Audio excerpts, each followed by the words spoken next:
Can we give God the best clap of praise? Come on. Come on, yung para kay Lord. Woo! Thank you, Jesus. Thank you, Lord. Bago ka umupo, ngayon, pwede bang lumapit ka sa tatlong tao? Sabihin mo, I'm glad that you are here. Come on. I'm glad that you are here.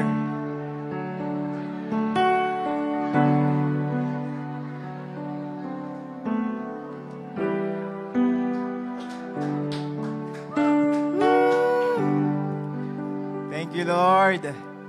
Sino po dito ramdam na ramdam niya ang presence ng Panginoon? Come on, let's give God the best clap. Thank you, Lord, for your presence. Wow. Ang sarap pong magbabad sa presence ni Lord. Amen? Sino po dito ang masayang-masaya ngayong araw na ito? Wow. Sino po dito nakakaintindi ng Tagalog? Amen. Iniisip ko kung mag-i-English ako eh. Parang mas gusto kong mag-Tagalog ngayon ah. Praise God. Bago po ang lahat, sabay-sabay po natin sabihin ang ating J1 culture. Sabihin po natin, I am a blessing. I am anointed. I am a deliverer. I am a good follower. I don't destroy, I build. I am not seasonal. I appreciate everyone and everything. I am part of something big. I am in partnership with Christ. I am not extreme. Amen, amen, amen. Praise God, praise God. This afternoon, I would like to recognize our first-timers. Sister Crisel Gonzalez, in-invite po siya ni Brother Topper. Andiyan ba kayo? Sister Crisel, ayan, makikita yung nga po. Ayan, Sister Crisel. At nandito rin po si Maan and Emil. Oh yes, andun na po sila. Welcome po, welcome. Welcome po sa Jesus the Anointed One Church of Edmonton. And ang pangalan ko po is Pastor Ernest Soriano.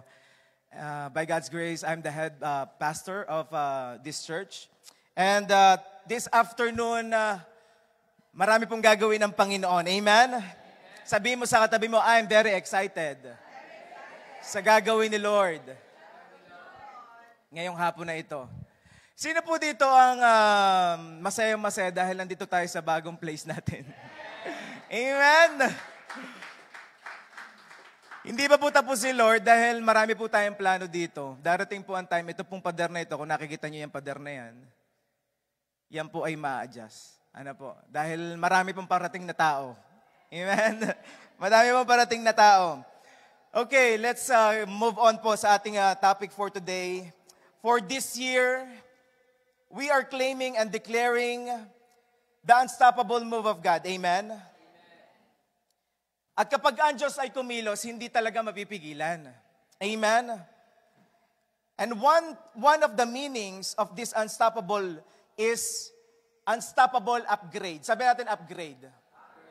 Who among you right now, you need an upgrade? Amen? Amen. Kaya po ang topic ko po sa inyo, ang title po ng share ko sa inyo is Made for an Upgrade. You are made for an upgrade. Kindly tell to your neighbor, you are made for an upgrade. Sabi mo sa kabila, you are made for an upgrade. Amen? God made you for an upgrade. Ano ba, Pastor, ang ibig sabihin ng upgrade? When we talk about upgrade, it means improve. Sino po dito gusto niya mag-improve pa yung kanyang buhay? I think marami dito gusto mag-improve ang kanyang wallet. Biglang lumakas. Gustong mag-improve ang kanyang spiritual life. Gusto mag-improve ang kanyang love life. Biglang ano. Pastor, may asawa na kami. Sa mga wala pang love life. Gusto mag-improve ang kanyang anak. Amen. Ang kanyang family. Amen. What do you mean, Pastor? Upgrade. Upgrade means enhance. It means to get better. It means to be promoted. Maybe you are here and you're still waiting for promotion that comes from the Lord. Sabi po sa Bible, ang promotion ay nanggagaling lamang sa Panginoon. Amen? If you need a promotion, all you need is Jesus. Upgrade means elevate. Upgrade means progress. Upgrade means maturity. Sabihin mo sa katabi mo, mature. Mukha bang mature dyan? Matured citizen daw. Senior citizen. Ano pang ibig sabihin ng upgrade? Upgrade means growth. Sabihin growth. Gusto po ng Panginoon, mag-grow po tayo. And sabi po sa 2 Peter 3:18, but grow in the grace and knowledge of our Lord and Savior Jesus Christ. To Him be all the glory, now and to the day of eternity. Amen. So the Bible tells us that we are designed to grow. You are designed to grow, kapatid. Hindi ka dinisenyo ng Panginoon para maging stagnant. Ayaw ng Panginoon na stagnant ka. Okay? You are designed to level up. You are designed to receive and experience an upgrade. And I do believe yung cellphone po ninyo, hindi na cellphone ng 2005. Amen? Yung iba sa inyo, hinihintay na iPhone na, ano bang iPhone na ngayon? 16 na ba? Hindi ko na alam eh. iPhone 20. Ang iba po sa inyo, naghihintay ng kung ano man na mai-upgrade. Well, I want to tell you, gusto ng Panginoon i-upgrade ang buhay po ng bawat isa sa atin. Hebrews 6 verse 1 tells us, therefore, let us move beyond the elementary teachings about Christ and be taken forward to maturity. Pero ang gusto muna ni Lord, mag-mature sa atin yung spiritual life natin. That's why we are here. Amen? Sino dito gusto niya mag-mature siya spiritually? Amen? Kasi kapag ka matured ka spiritually, sasabay na yung iyong physical, yung iyong kung ano mang bagay ang gusto mong mag-mature or mag-upgrade. You know what? Growth or upgrade is always good. Amen? Sino ba naman ang ayaw mag-upgrade? Sino ba naman ang ayaw mag-upgrade dito? Growth or upgrade is always good. Kapag ka stagnant ka, it is bad, kapatid. It's really bad. And after this afternoon, dito po sa lugar na ito, I am praying each and every one of us will have a mindset of upgrading. Amen? In every aspect of our lives, lahat po tayo ile-level up tayo ng Panginoon. Biro nyo naman dati, nag-aagawan tayo sa parking doon. Ngayon, dito, nag-aagawan pa ba kayo? Mas marami daw nag-aagawan ngayon. Praise God. But that's a good thing. Ano po? Ibig sabihin, dumadami may sasakyan. Amen? Praise God. Growth is a sign of life. Kapag ka hindi nag-grow, walang buhay. Sa isang relationship, kapag ka ang both na dalawang mag-partner ay hindi nag-grow, there's no life. Can I hear an amen? So growth is the evidence of life. Growth is something painful, or growth is sometimes painful, but nothing is more painful than being stagnant. Ang pinakamasakit sa lahat, lumipas ang maraming taon, hindi tayo nag-grow. Lumipas ang maraming buwan, hindi tayo nag-grow. Nung pong isang araw, nag-iisip po ako, sabi ko, Lord, nag-grow ba ako sa past months na nangyari? In January and February, Lord, nag-grow ba ako? Or in the past years, Lord, nag-grow ba ako? And I am always assessing myself. Ina-assess ko po yung sarili ko. Sabi ko, Lord, nag-grow ba ako mentally, spiritually? Nag-grow ba ako? Kasi, Lord, gusto kong mag-grow eh. And I do believe, hindi ka lang hanggang dyan, kapatid. May ibubuga ka pa. Sabi mo sa katabi mo, may ibubuga ka pa. Ika nga, may itatangkad ka pa. Amen? Pastor, matanda na ako. Okay? Now, here is the question. May tanong po tayo. What are the signs that we are growing in the grace and knowledge of our Lord. Pastor, what is the sign that I am growing right now? Sino po dito gusto malaman ito?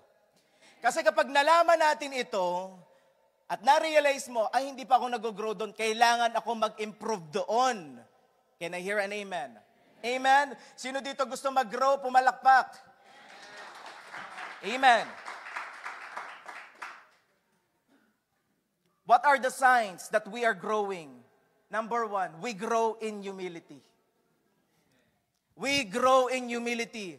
Malalaman mo ang isang tao na nag-mature kapag mas lalo siyang nagiging humble, kapatid. One of the most or the humblest person that I know in the Bible is Apostle Paul.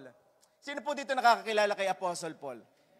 Marami po nakakakilala kay Apostle Paul at kitang-kita ko po sa kanyang life, sa Bible, ang kanyang buhay talagang siya ay mapagpakumbaba. 1 Corinthians 15:9 says, ang sabi po ni Apostle Paul, "For I am the least of the apostle, unworthy to be called an apostle, because I persecuted the church of God." To other people po who don't know Paul, his job before he encountered Jesus, before his life was changed, ang job po ni Paul is, he is a persecutor of believers. Yung bang nagsasabi sa ibang mga tao, ay ang mga yan, pataas-taas pa ng kamay, pupunta-punta pa sa church, di man nababago. Yan po ang ugali ni Apostle Paul. At isa po sa biktima, I think, ni Apostle Paul, if I'm not mistaken, is si Stephen. Siya po ay pinagbabato hanggang sa mamatay. Ayaw na ayaw ni Apostle Paul nakakakita ng mga taong lumalapit kay Lord. Pero nung na-encounter niya si Jesus, na-realize niya, eto nga pala ang Diyos ng mga Diyos, hari ng mga hari. At nabago po ang life ni Apostle Paul. Then, na-realize niya, Lord, dati ako yung persecutor, ngayon ako na yung pine-persecute naman ng iba. Yung dati ikaw ang nagsasabi sa iba, tinatawanan mo ang iba, ay, worthy is your name, Jesus. Nakakatawa sila, pataas-taas pa ng kamay. Pero ngayon, ikaw na yung tumataas ang kamay. Hindi ka na nahihiya. Amen? Mamaya awit ulit tayo. Handa na ba kayo? Amen? Mamaya itataas natin pangalan ng Panginoon. Kasi po, alam nyo, kung may itataas tayo, walang iba kundi si Jesus lang. Amen? Mamaya, mas lalo natin maintindihan. Ang sabi ni Apostle Paul, I am the least of the apostle and unworthy to be called an apostle. Bakit kaya sinabi ito ni Apostle Paul? Ang sinabi niya, ako yung kumbaga, sa aming mga pastor, ako yung walang alam eh. Meron na ba kayo nakausap na ganon? Kasi most of them, mga nakakausap natin, di ba, ang bida ay si ako. Alam mo, nung ako, iba ako eh. Meron na ba kayo nakausap, nung nakausap nyo ay ganito ang sinabi? Alam mo, ang galing niya. Yung tuwan-tuwa siyang pinagmamalaki yung iba. Kasi most of the time, ang naririnig natin, tayo yung magaling. Amen? Pero si Apostle Paul, sinabi niya, I am the least of the apostle. At sinabi niya, I am unworthy to be called an apostle. Ephesians 3 verse 8, ito pa ang sinabi ni Apostle Paul. Although I am less than the least of all the Lord's people. Hindi lang apostle ha. Sinabi ngayon ni Apostle Paul, I am less than the least of all Lord's people. Sino po dito ang mga anak ng Panginoon? Pumalakpak. Woo! Nakikita ko po si Apostle Paul. Ini-imagine ko siya. Para pong ganito yung senaryo. Lahat po tayo nandito, at sinasabi na Apostle Paul habang nagpipreach siya, kayo pong lahat, ako po ang pinakamababa sa inyong lahat. Yan po ang sinasabi ni Apostle Paul by this time. Sabi niya, I am less than the least of all Lord's people. At sinabi niya, this grace was given me.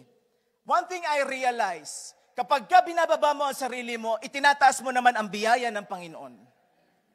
Kasi nga, si Lord ay karapat-dapat talagang itaas. Amen? Sabi dito, to preach to the Gentiles and boundless riches of Christ. No wonder.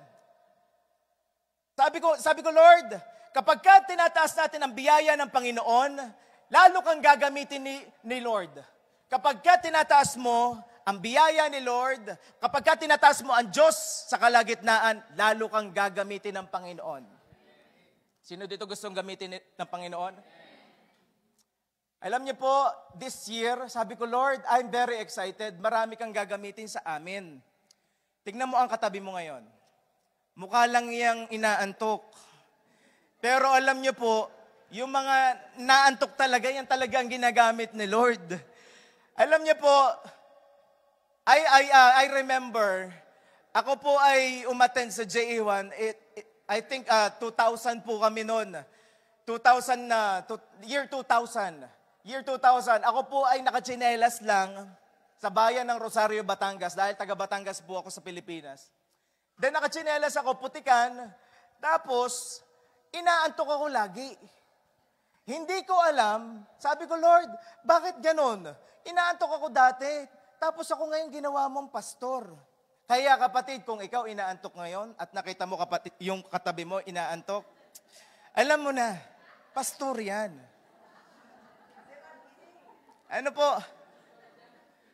Papastorin yan. Kaya wag niyo pong gigisingin. Ano po?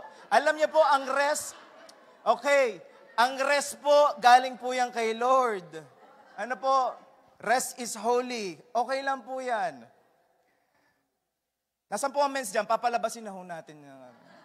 Hindi, joke lang po. Everyone is welcome here. Okay, sabi dito sa Ephesians 3 verse 8, although I am less than the least of all Lord's people, this grace was given to me to preach to the Gentiles and boundless riches of Christ. In Tagalog, bagamat ako ang pinakahamak sa lahat ng mga banal, ako ang pinakamababa, ako ang pinakawalang alam. Ito yung magandang gamitin talaga eh. Ang gustong-gustong gamitin ni Lord, yung walang alam, para ipahiya yung mga marurunong. Kaya, wag po kayo magtataka kung ang gagamitin ng Diyos ay yung mga walang mga pinag-aralan. Though hindi po yung exemption para hindi na mag-aral ng Bible. Ano po? What am I telling you? Kahit sino ka pa, saan ka man galing, maaring hindi ka pa nakapagtapos ng pag-aaral, wag mong malitin ang sarili mo dahil ikaw hindi ka minamaliit ng Panginoon. Ano po? Kahit ano man ang iyong past, ang past mo man ay napakarumi, kayang-kaya yan linisin ng Panginoon. Kaya kang patawarin ng Diyos, kapatid. I don't know about you, hindi ko alam ang past mo, pero I want to tell you, may isang Diyos na nagmamahal sa iyo, kapatid.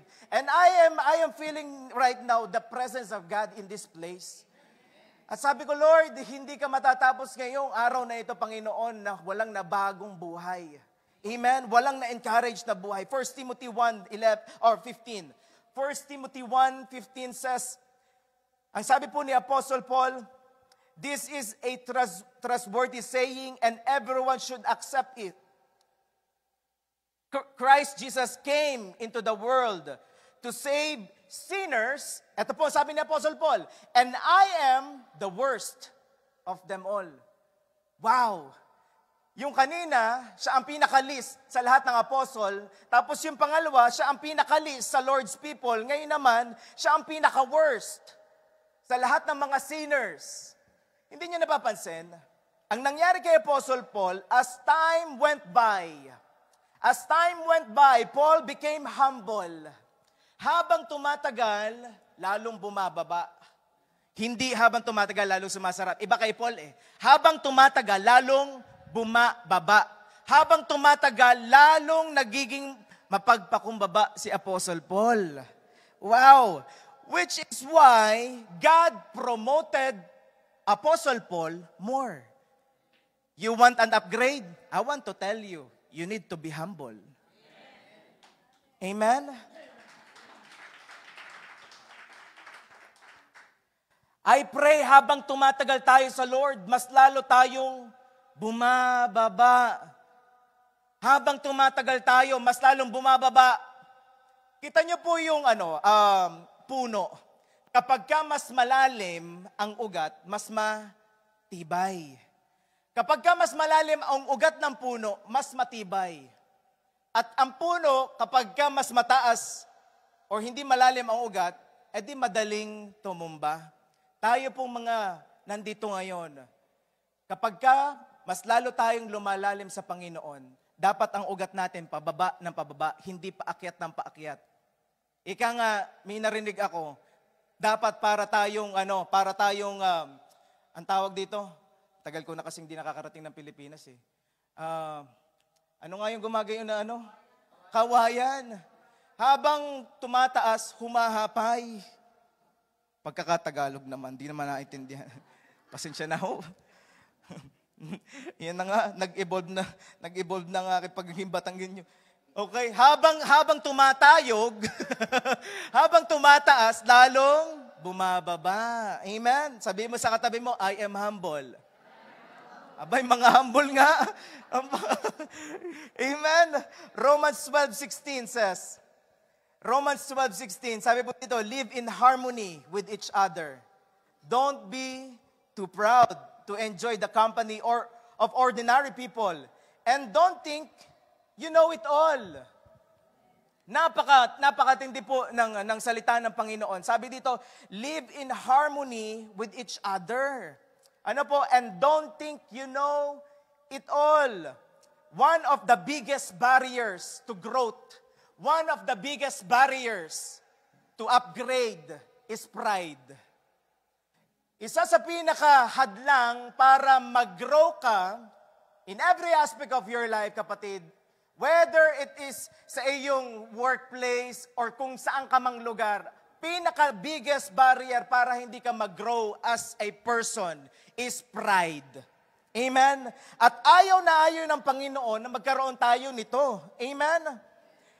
Sabi dito, don't think you know it all. Don't think you know it all. Wag mong sabihin, wag ka namang masyadong maging confident na alam mo na lahat ng bagay. Kasi kapag sinabi mo ng alam ko na lahat ng bagay, hindi ka na mag-a-accept ng growth. Ayaw mo nang magpaturo. Ayaw mo nang makinig. Right? Amen? Sino dito gusto mag-grow?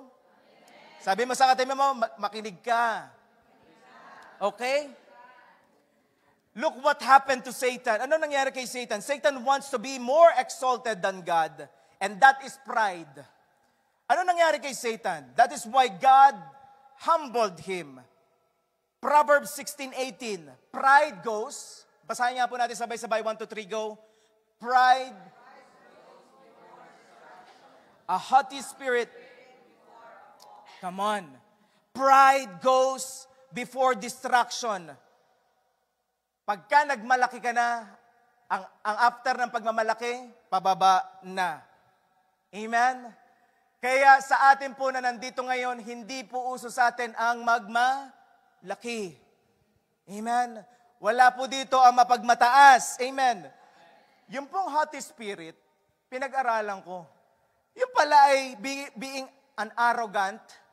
Yung po palang haughty spirit is something like a spirit of entitlement. Ano ibig sabihin ng pastor ng spirit of entitlement? Ito po yan eh. Spirit of entitlement is this. Doon ako dati nakaupo eh. Lagi ako doon nakaupo eh. Ngayon nagawan ako eh. Akin yun eh. Entitlement. What is the spirit of entitlement? Bay, nagtatights naman ako dito. Bakit ako'y walang parking lot? Ang nakapark din sa mga nasa una na yung mga ano eh. Dapat ako. Ano po? It's all about me. That the spirit of entitlement. At ang sakit pong ito is entitleitis. May bago na kayong sakit na nalaman. Entitleitis. Sino po dito? Wala nang entitleitis. Amen? Amen. Arthritis daw, kat. Okay? Sabihin mo sa katabi mo, gumaling na tayo. Sabihin mo sa kabila, pinagaling na tayo. Amen. Amen. Thank you, Lord.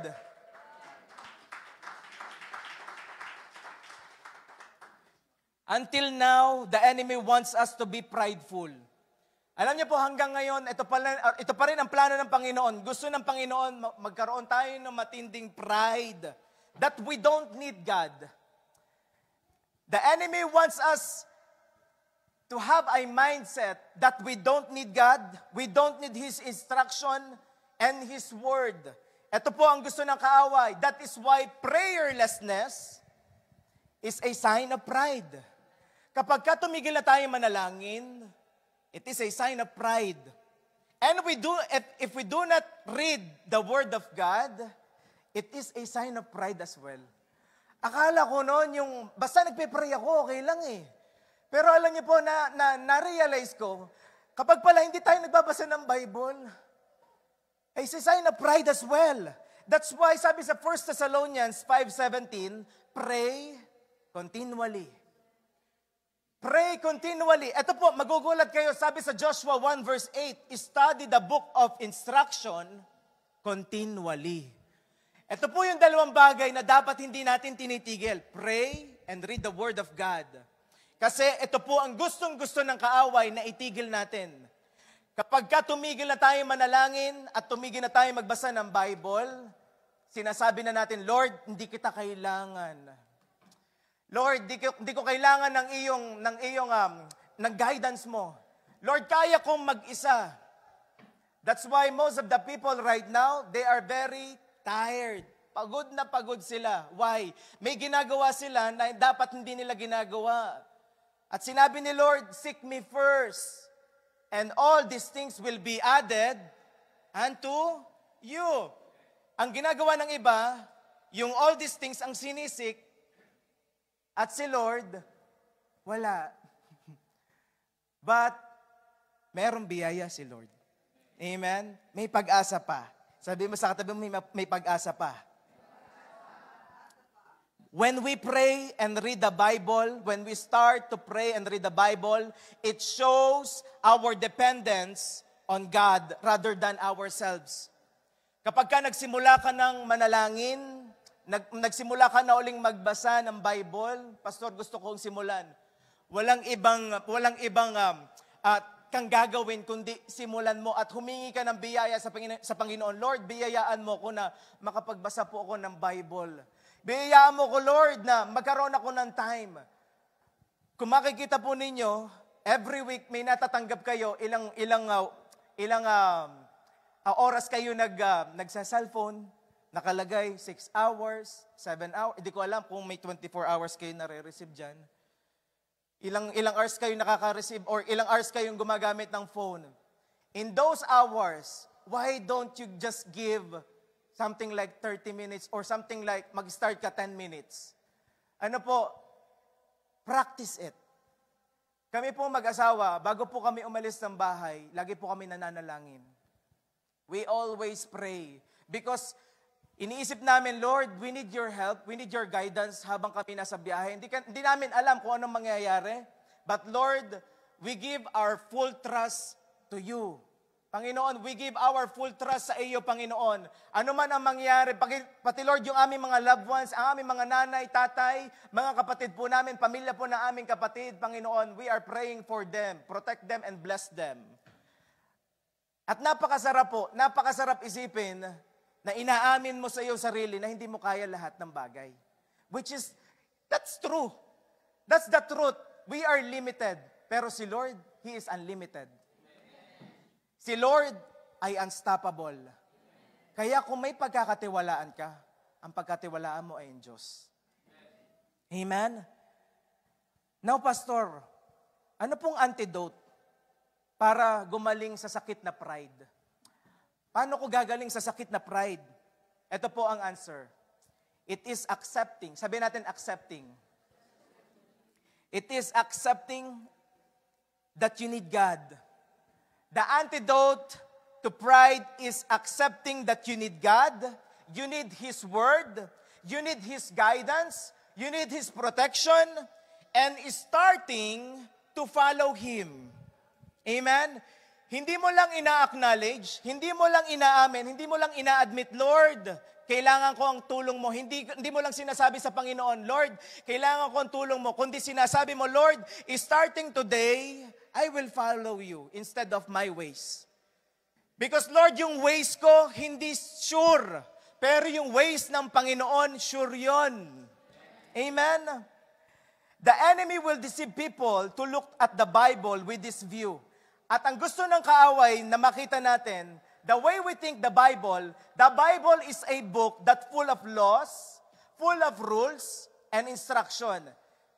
And sometimes, the other people are thinking that the Bible is against their happiness. Ano po? But God wants to guide and protect us. That's why He gave us the commandments. Mahal po tayo ng Panginoon at gusto po niya tayong protektahan. Kaya po may binigay siyang salita at guidance sa atin.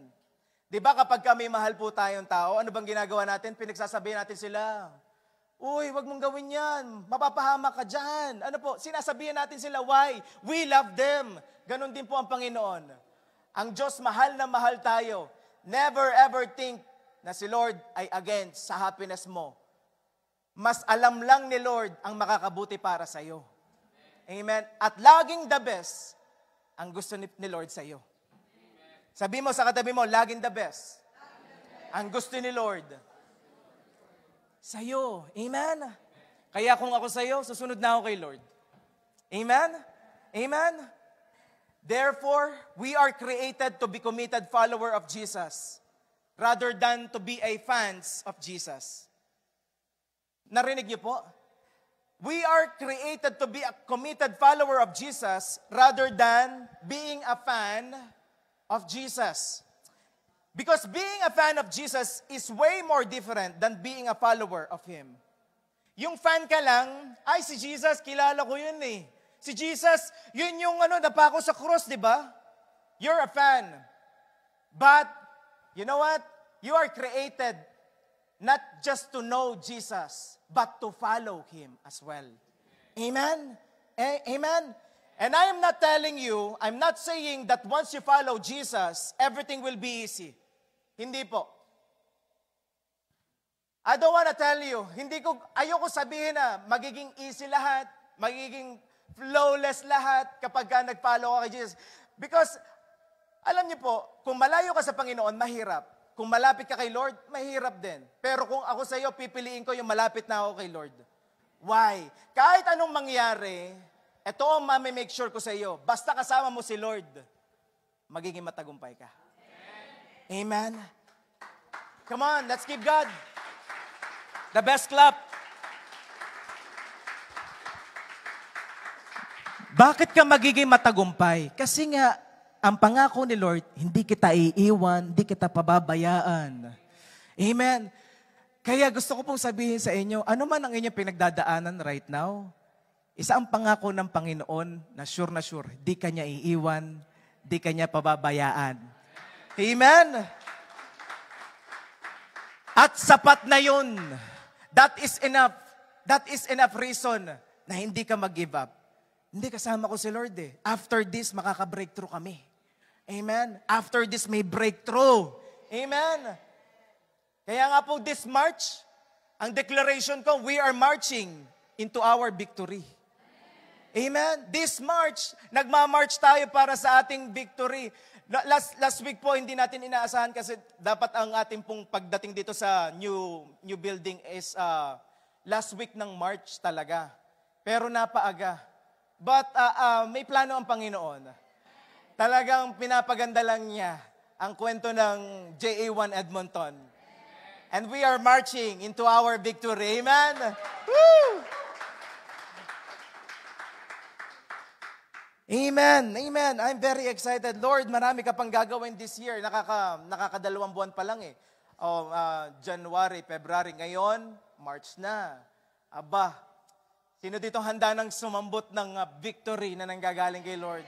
Amen. Amen. Amen. What else? A sign of having pride is always wanting to please other people. Wow. Ang sign po ng nagkakaroon ka ng pride is always wanting to please other people. May sasabihin ako sa inyo, it's very tiring when we always try to please other people. Nakakapagod na gusto mo laging pasahin ang ibang tao dahil darating ang time, sasabihin mo na lang, bakit ganon? I'm very drained. I'm very drained kasi nga nabuhay ka to please other people. You will never be happy pleasing other people. the acceptance of others does not define you, kapatid. Yung acceptance ng iba, it will never define you. Eh ano ngayon, kung ayaw nila sa iyo, mahal ka naman ni Lord. Right? Eh ano ngayon, kung sila nag-give up na sa iyo, si Lord di pa gumi-give up sa iyo. At si Lord never ever gi-give up sa iyo, kapatid. Church, we are not created to please people. We are created to please God. Galatians 1:10, am I now trying to win the approval of human beings or of God? Or am I trying to please people? Sabi po dito, if I were still trying to please people, I would not be a servant of Christ. Kaya po, for us here, you are not made to please other people. You are made to please God. And you are important to God. Sino po dito naalala niyo yung preaching natin last week? Jesus cares. Jesus cares for you because you are important to God. You are important to Jesus. At alam niyo po bang ginawa ni Jesus? Namatay lang naman siya para sa iyo. Ganun kaka-importante. Never ever think, nasasabihin mo sa sarili mo, hindi ako importante, walang nagmamahal sa akin. No, may isang Diyos na nagmamahal sa iyo. And that is Jesus. I'll tell you something. You have nothing to prove to God. Wala kang kailangang i-prove kay Lord. At ito po matindi, kilala ka ni Lord. Alam ni Lord, napupunta ka dito sa lugar na ito. Today, March 2, ngayong oras na to, alam ng Diyos na pupunta ka dito sa lugar na ito. Kilala ka ng Diyos, kilala ng Diyos, at alam ng Diyos ang ginawa mo kanina, nung isang araw, alam at kita ni Lord. Pero alam niyo po, kahit alam ni Lord ang ginawa mo, mahal ka pa rin niya. That's what we call unconditional love. Mahal ka pa rin niya. Mahal ka niya for who you are. At anong pwede nating gawin? Lord, dahil minahal mo ko, isa lamang ang gusto ng Panginoon, just surrender to Him. Isa lang ang gusto ni Lord, just surrender to Him, humble yourself before Him, and He will upgrade you. Sino dito gusto mag-upgrade? Sino dito gusto na mag-improve ang kanyang life? You need Jesus. We need Jesus. What else? A humble refuses to have a conflict and will choose to forgive. A humble will refuses to have a conflict and will choose to forgive. And truly, forgiveness requires humility.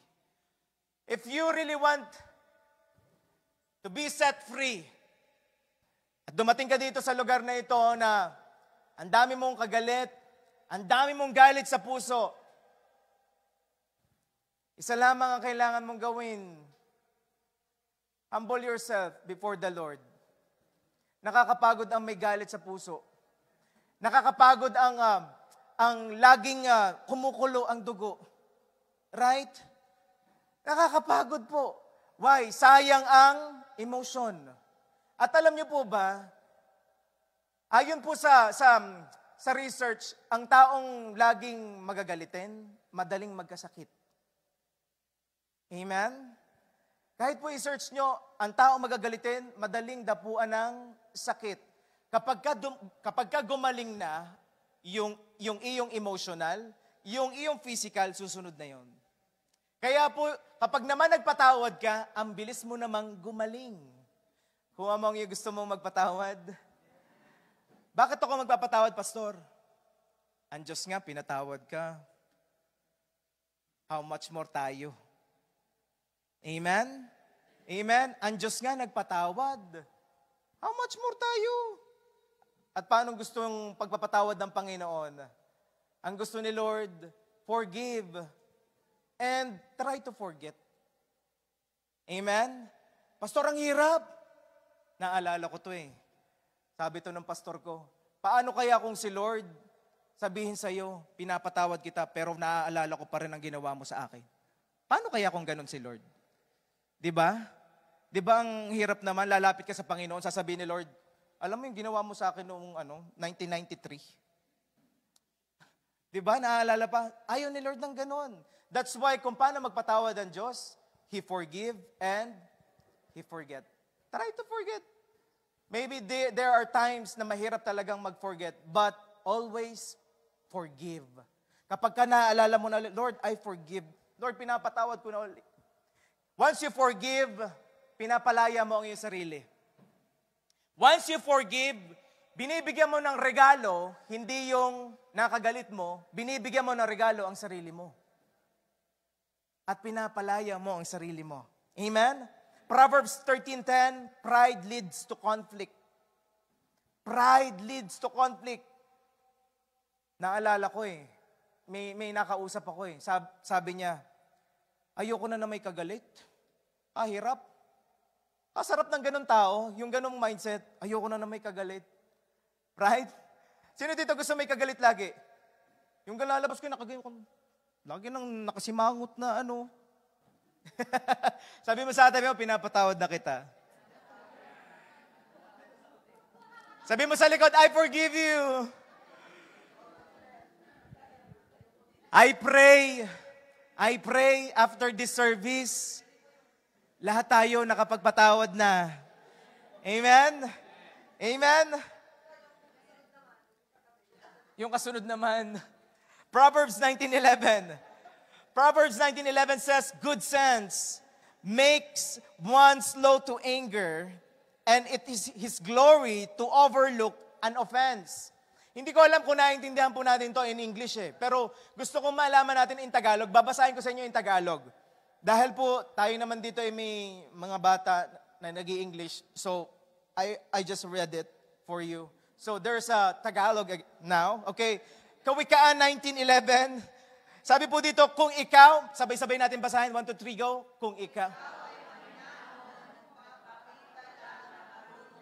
At kung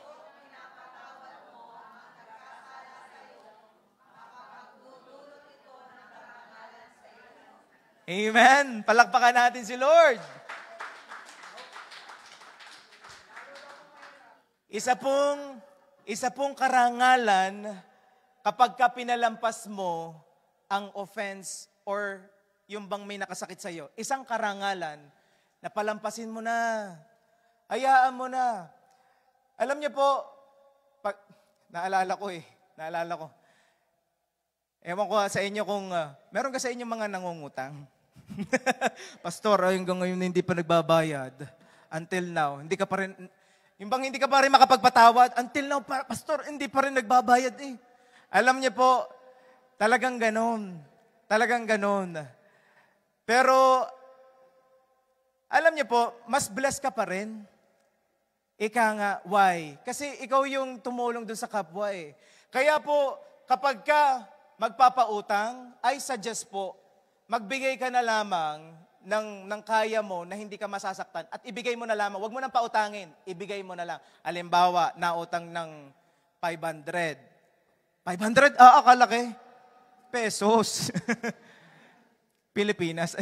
Okay, nautang 500. Edi bigyan mo na lang ng hindi ka masasaktan. Yung bigyan mo na lang, wag ka na magpautang. Bigyan mo. Ito ang aking ibibigay sa iyo na hindi ako masasaktan. 50 pesos. Hindi ako masasaktan.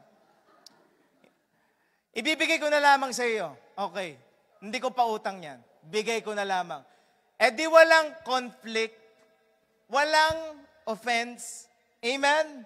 Pero kung dumating man na may umutang at hindi nagbayad, huwag ka nang magalit, kapatid. Ito sasabihin ko sa iyo. Isipin mo na lang, tinanim mo yon sa Kanya. Lord, tanim ko yun sa Kanya. I let go. Pastor, parang marami ditong may mga utang Parang nararamdaman ko Sa susunod na lang daw. 15 minutes. Sorry po. Karangalan na palampasin ang offense. Okay? Sabi mo sa katabi mo, huwag ka nang pumatol. Amen. Ikaw ay blessed kapag hindi mo ginantihan ang taong nanakit sa iyo. You are blessed when you choose not to retaliate against those who hurt you. And count it all joy. Basta may nangyari sa iyo kahit hindi kagandahan. Count it all joy. Everything will work together for your own good, kapatid. I-realize mo lang, isipin mo na lang, blessing pa rin yun. May tinuro ang Diyos sa akin. It is a blessing. It is a blessing. Kahit na may nangyaring hindi maganda, kaya pa din ayusin ng Diyos ang iyong sitwasyon at kaya niyang pabawiin ka, kapatid. Church, remain being humble. Remain being humble. Bakit tayo magiging humble? Kasi pinagpapala tayo ng Diyos. Hindi naman tayo karapat-dapat. Ito lang po, may sasabihin po ako sa inyo, God bless you, not because you are good, but because He is good. God bless you, not because you are good. Hindi mo ipagmamalaki sa Diyos, Lord, bless me because I am a good person. No. He will not bless you because you are good. He is blessing you because He is good. And He deserves all the highest praise. Amen. Amen. Papasadahan ko lang, 15 minutes na lang ako eh. 5 bagay, blessing ng humble. Handa na ba kayo? Okay. Anong blessing kapag ka naging humble tayo? Number 1, God will hear your prayers. Lista nyo na lang.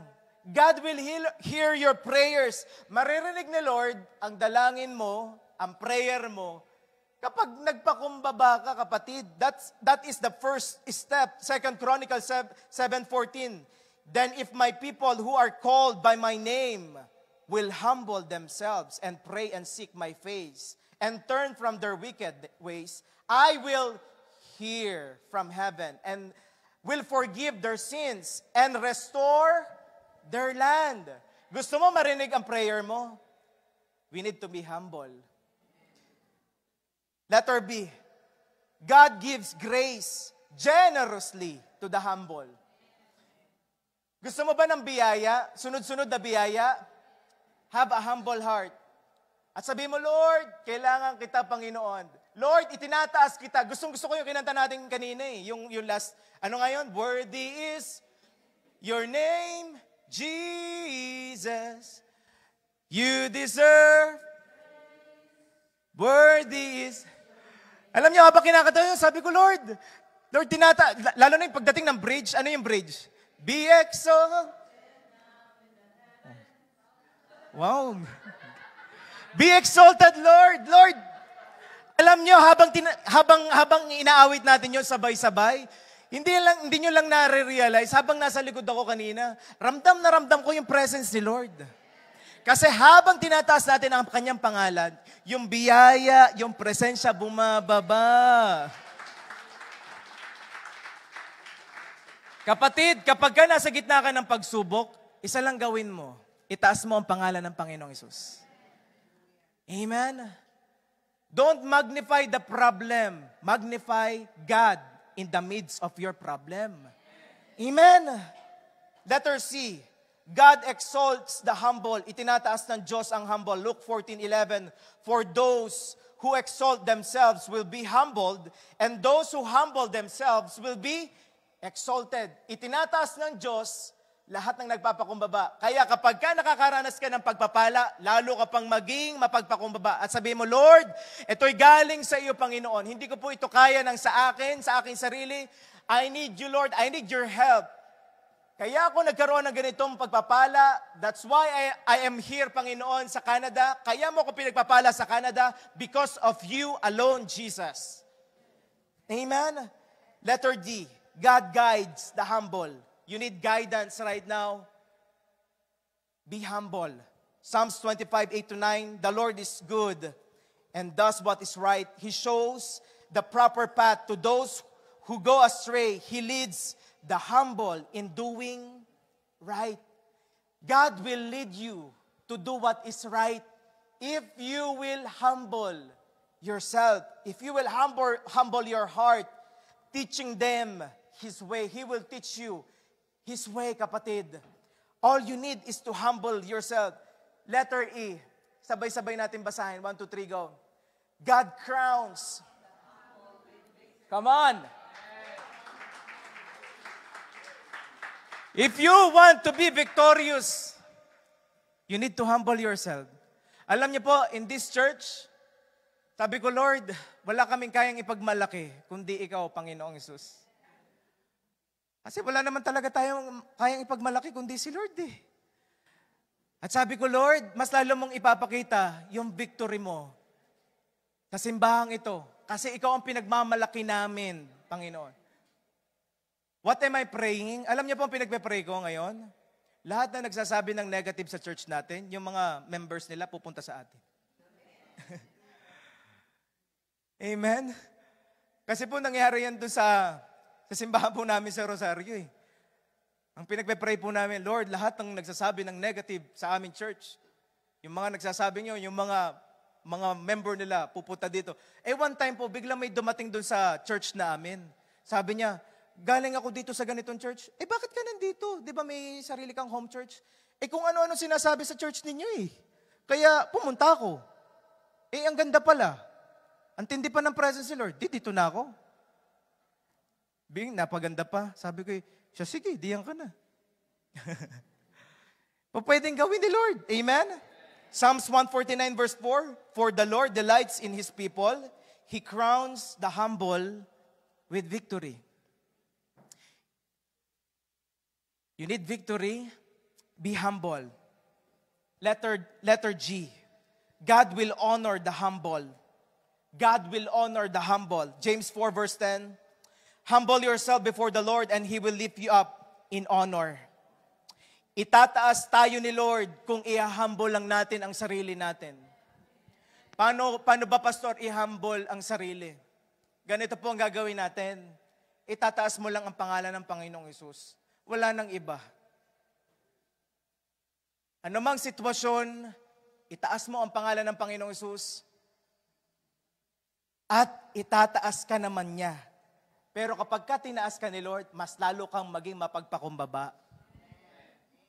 Alam niyo po, hindi kontra ang Diyos kung may pinagyayabang ka.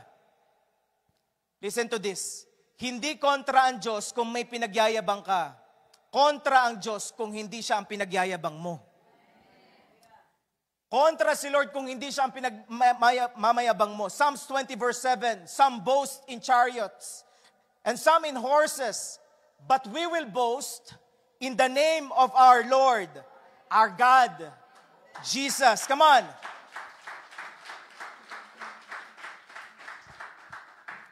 Right now, alam niyo po, ang daming mayabang eh.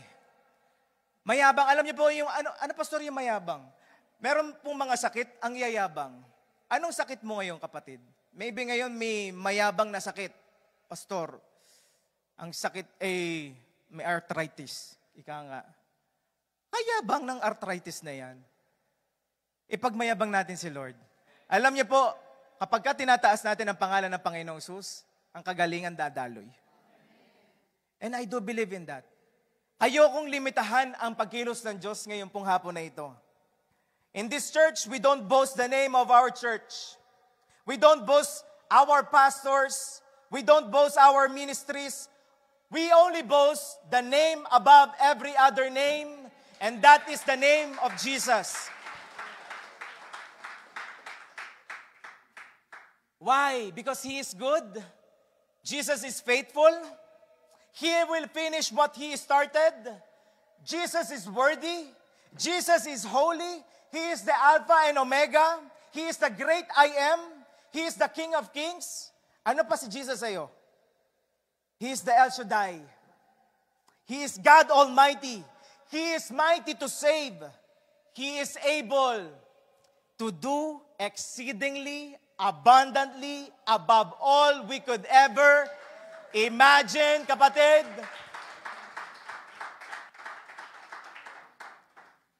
Pwede ba, right now, I want to invite the worship team, itataas natin ang pangalan ng Panginoon. Kung gusto mong mataas, itaas mo ang pangalan ni Jesus. Number 1 pa lang tayo eh. Next week na yung part 2. May part 3 pa. Okay? Sabi po ni Rick Warren, you cannot exalt God and yourself at the same time. Hindi po pwede. Hindi po pwedeng parehas mong itinataas ang sarili mo at ang pangalan ng Panginoong. Hindi. Kailangan isa lang ang tinataas mo. At ngayon, piliin natin araw-araw, simula sa araw na ito, ang itataas lang natin ay ang pangalan ng Panginoon. Amen? Ika nga ni John the Baptist, John 3:30, He must increase, but I must decrease. More of you and none of me, God. Lord, more of you. Lord, more pa, more pa. Kapag ang puso mo ay sinasabi, Lord, I want more of you, mas lalong ipapakita ni Lord ang power niya sa iyo, kapatid. At kapag dumating ang time na binalas ka ni Lord, dumating ang time, Pastor, how about right now? Wala naman akong pinagdadaanan. Anong gagawin ko? Kailangan ko ba si Lord? Dami kong ang pera eh. Wala naman akong sakit. Okay na okay ako, Pastor. Alam niyo po, there's a verse in the Bible. Ang sabi doon, Deuteronomy 8:11, dito na po ako magtatapos. Ang sabi po doon, but that is the time to be careful. Beware that in your plenty, you do not forget the Lord your God. Sabi po dito, beware that in your plenty, you do not forget the Lord your God. And that is an act of being humble. In the times na ikaw ay pinagpapala ni Lord, stay humble. At sabi mo, Lord, ayaw kitang kalimutan sa mga pagpapalang ito. It's all because of you. This week, madami kayong matatanggap na sunod-sunod na pagpapala, sunod-sunod na breakthrough. But do not forget the Lord your God. Kahit na ikaw ay pinagpapala na, ikaw man ay gumaling na, ang ipagmalaki mo pa rin ay si Lord. I want to invite you to stand up, please. And we're gonna sing again this song. We're gonna exalt the name of Jesus, the beautiful name, the name above every other name. Come on.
exalt your name, Jesus.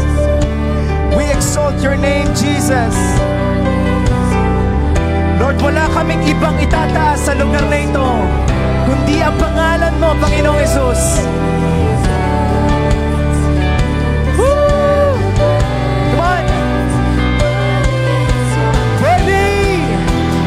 Worthy is your name, Jesus. You deserve the praise. Worthy is your name. Worthy is your name, Jesus. Oh, you deserve the praise. Worthy is your name.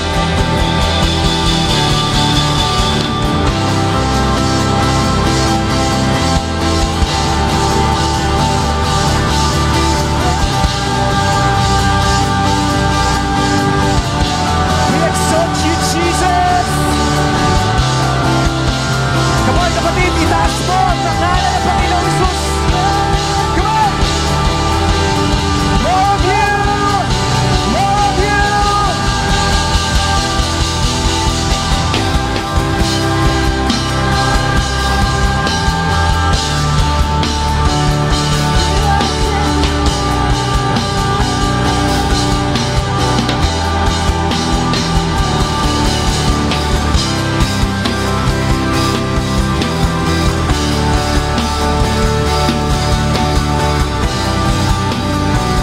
Sing, be exalted. All of us will sing.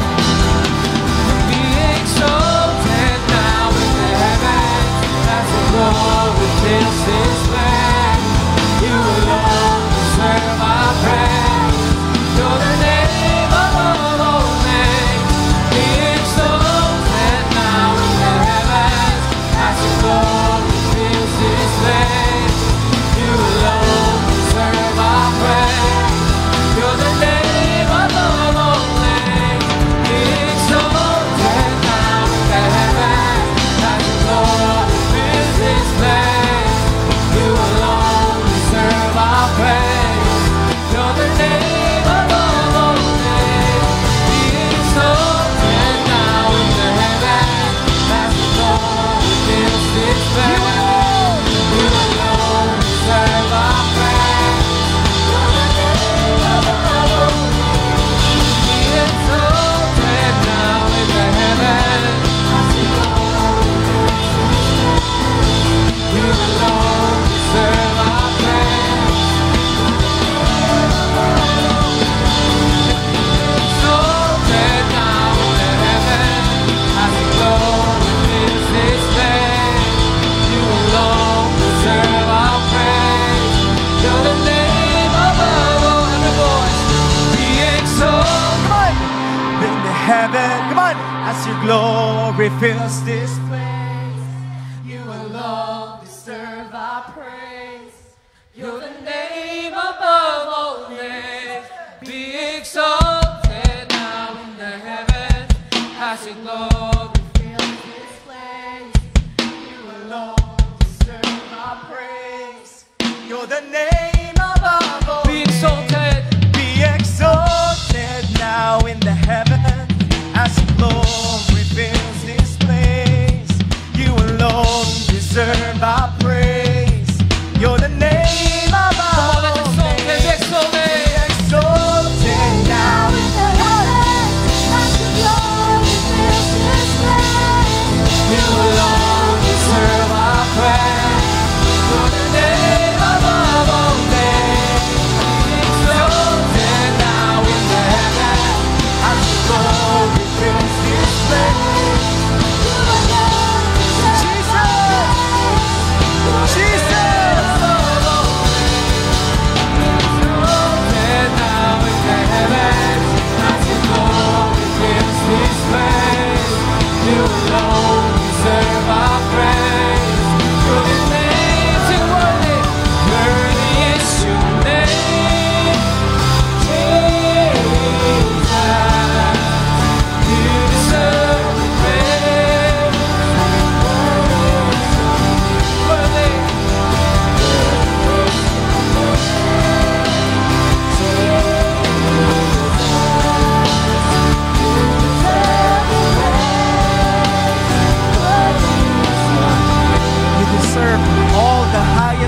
praise, oh God.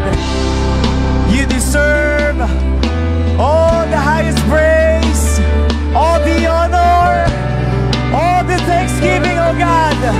You deserve, Jesus.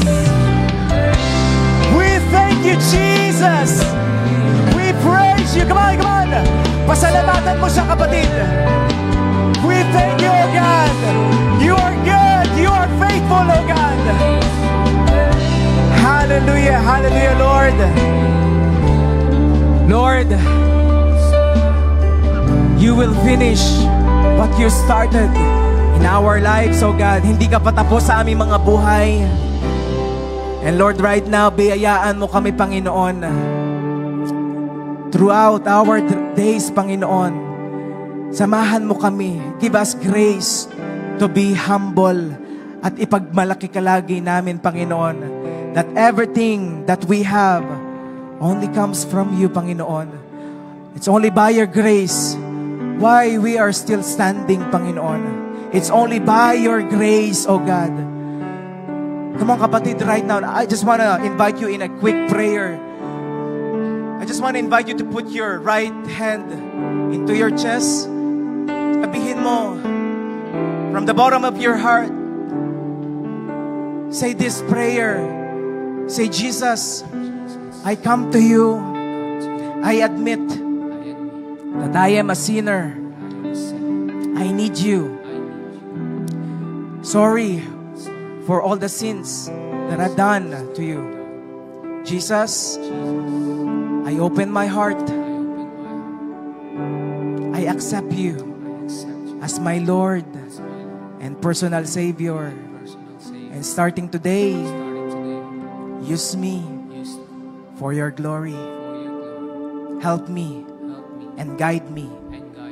I love you, Jesus. Ako na lamang po mananalangin, Lord, kayo po nakarinig sa prayer ng aking pong mga kapatid na nandito ngayon. Lord, I dedicate them unto you. And Lord, continue to reveal yourself unto them. Lord, I am praying, Panginoon, even sa mga may sakit at karamdaman right now. Lord, anumang sakit at karamdaman sa aking mga kapatid na nandito ngayon, come on, if you have a sickness, disease na nararamdaman, just put your right hand kung saan mang sakit or saan man meron kang karamdaman, sa likod man yan, nananakit man ang iyong tuhod, or sa ovary man yan, sa breast man yan, sa kamay man yan, sa likod man yan. Lord, I am praying, Panginoon, sa katawang yan, Lord, what you did on the cross 2,000 years ago, at sinabi mo, Panginoon, by your stripes, we are already healed. Yun po ang aming pinangahawakan, yun po ang aming pinaniniwalaan, Panginoon. Ang ginawa mo sa cross ay hindi na walang kabuluhan, Panginoon. Lord, I am declaring healing upon healing. Lord, I believe, I am confident, Panginoon, na gumaling na sila, Panginoon. Because of what you did, hindi dahil sa ginawa namin, hindi dahil sa aming kabutihan, kundi Lord, dahil sa ginawa mo sa cross, at yun ay sapat na, Panginoon. Salamat, O God. Sabihin mo, kapatid, I receive the healing that comes from the Lord. Sabihin mo, Jesus, thank you. I am already healed. Amen. Amen. Amen. And we give God the best clap of praise. Come on, yung para kay Lord. Yung para kay Lord. Thank you, Lord. Praise God. Pwede na tayo makaupo.